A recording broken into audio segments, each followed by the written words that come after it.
What if Anakin Skywalker was found by the Sith first? Darth Plagueis stood in the shadows of Mos Espa, his golden, piercing moon eyes scanning the slave child before him. Anakin Skywalker. The force around him was dense, unrefined, powerful, a potential so vast that it made even Plagueis's mind race with the possibilities. "This boy is a virgin in the Force," Plagueis whispered, his voice smooth as silk. "But untapped potential is wasted without a master to shape it. He would not let the Jedi take him. They would squander his gift, dull his edge with their cowardly teachings. No, Anakin was meant for the Sith." That night, under the cloak of darkness, Watto was executed and Anakin Skywalker vanished from Tatooine, never to be seen again. Plagueis trained Anakin in total secrecy. Not even Darth Sidious, his ambitious apprentice, knew of the child's existence. Anakin's training was brutal, surpassing anything the Sith had ever known. Plagueis shattered his body and reforged it. He stripped away weakness, mercy, hesitation. He filled the boy's mind with ancient Sith knowledge, teaching him the forgotten secrets of the dark side: Force alchemy, Sith sorcery, Force fire, and the unnatural power of the dark side to create and destroy life itself. Anakin devoured it all. He grew not as a man, but as a force of nature, an inevitability. Plagueis did not train an apprentice. He forged a weapon. One night, Darth Sidious struck. The treacherous Sith murdered Plagueis in his sleep, believing himself the new Dark Lord of the Sith. But he had made a grave mistake. In killing Plagueis, he had awakened something far worse. Anakin, now a fully realized Sith Lord in his own right, knelt before the corpse of his master. He did not weep. He did not rage. He simply understood. Sidious would die for this. Not now, not quickly, but slowly. Anakin would burn his empire from the inside out. Darth Plagueis had taught him well. Anakin Skywalker was not a Sith who sought glory or recognition. He was a force of nature, a whisper in the darkness. And now he would erase Darth Sidious's entire plan, piece by piece. Deep in the heart of Geonosis, General Grievous stood atop a mound of corpses. The bodies of 6 Jedi lay scattered around him, their lightsabers extinguished. Grievous was more than a warlord.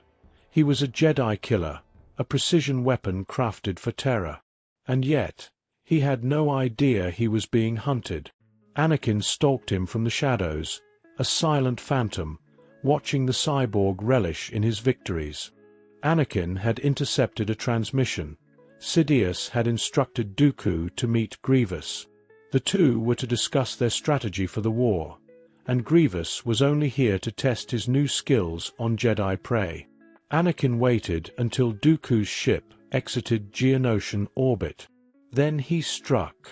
Grievous barely had time to react as a crimson blade sliced through the air, cutting through his cybernetic leg. The monstrous warlord stumbled, roaring in fury. "Who dares?" Anakin didn't answer. He moved like a phantom, attacking from every direction at once, striking faster than Grievous' processors could react. The cyborg whirled, igniting all 4 of his sabers. But Anakin was already above him, launching downward with a strike that severed Grievous' second arm. Grievous roared in pain, his mechanical eyes blazing with hatred. "You are powerful," he snarled, "but you are no Jedi." Anakin smirked, his golden Sith eyes flashing. "I know." With a final, devastating strike, Anakin drove his lightsaber through Grievous' chest, piercing his primary heart. The cyborg shuddered, his red optics flickering. "You? What are you?" Grievous gasped. Anakin leaned in, whispering into his dying enemy's ear. "The last thing you'll ever fear." With that, he twisted his saber, and General Grievous fell, lifeless. Dooku would never see his general again, but he would soon share his fate. Dooku slept soundly in his fortress on Sereno, secure in his layers of protection, battle droids, sentries, and force fields. But none of it mattered. Anakin slipped past them all, through the ventilation shafts, through the blind spots in the security patrols, through the Force itself, masking his presence in the darkness. He entered Dooku's chambers in silence. The Count of Sereno lay motionless, his breathing even. For all his power, for all his arrogance, he never felt the Sith assassin standing over him. Anakin raised his saber and ignited it directly into Dooku's throat. Dooku's eyes snapped open in horror, but he could not scream. His final moments were silent, his body convulsing as the red blade burned through his spine, his lungs, his heart. Anakin deactivated his saber. Dooku's corpse collapsed back onto the bed, lifeless. No alarms had been triggered. No guards had noticed. Anakin walked out the same way he entered. Count Dooku's legacy ended that night, and no one even knew how. The Techno-Union leader sat in his personal bunker on Metalorn, surrounded by impenetrable defenses. Or so he thought. The lights flickered. A shadow moved. Wat Tamboa turned, his metallic breathing apparatus clicking in alarm. "You!" he shrieked. Anakin did not speak. He simply raised his hand, and crushed. Tamboa's lungs collapsed instantly, his mechanical suit hissing as it struggled to keep him alive.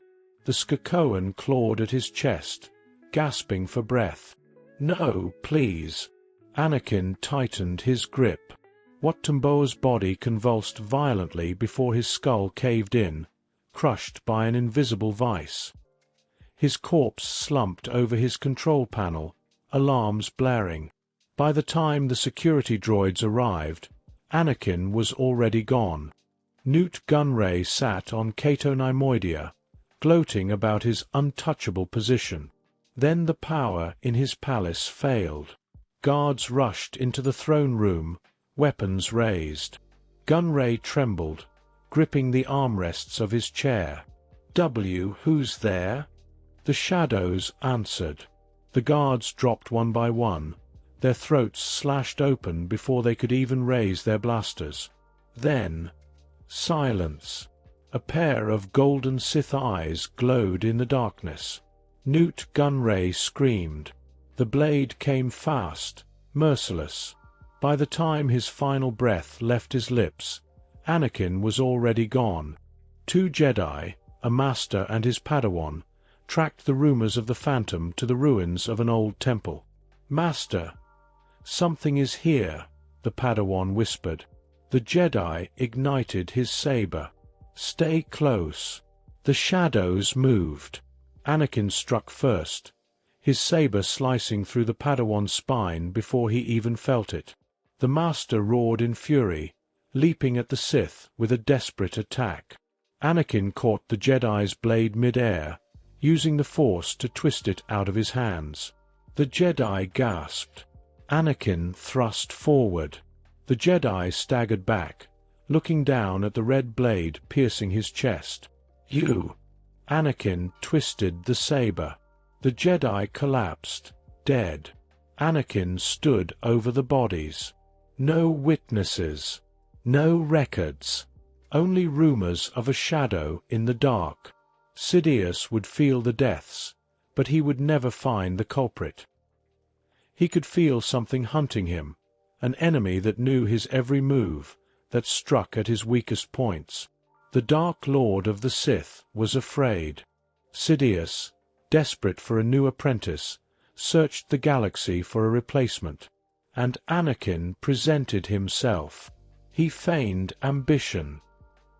He pretended to be an eager servant, to be enticed by the Sith teachings. Sidious welcomed him. But it was only a matter of time before the mask came off. One night, as Sidious spoke of the Sith grand plan, Anakin turned to him and smirked. "You still don't understand, do you?" Anakin said, his voice dripping with satisfaction. Sidious frowned. "What are you talking about?" Anakin stepped forward, the shadows twisting around him. "All these years," he whispered, "you've been searching for the one who has been dismantling your empire." Sidious stiffened. The realization struck like a thunderbolt. "That was you," Sidious hissed. Anakin nodded. And then the duel began. The air itself ignited as two Dark Lords unleashed the full fury of the dark side. Sidious attacked first, a tidal wave of force lightning that could melt durasteel. But Anakin absorbed it, his body crackling with raw energy, his golden Sith eyes shining through the storm. He threw force fire, black and red flames that burned the very force itself, at Sidious, forcing him back. Sidious screamed in rage, calling upon his darkest sorcery. The shadows themselves came alive, tendrils of pure malice lashing out at Anakin. But Anakin countered with Sith alchemy, twisting the darkness into a shield of his own. The two clashed saber to saber, each strike creating shockwaves that shattered the walls around them. Sidious, the self-proclaimed Dark Lord of the Sith, was being overwhelmed. "You are strong," he spat, blood dripping from his lips. "But you are still my apprentice." Anakin smiled. "No," he said, raising his saber for the final blow. "I was never yours."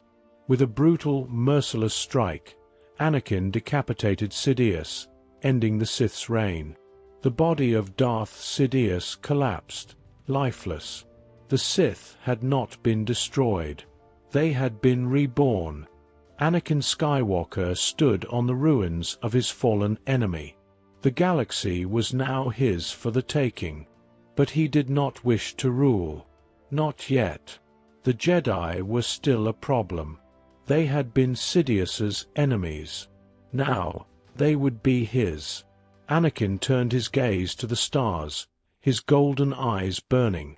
The next phase of his war had begun. Sidious had tried to rule through politics.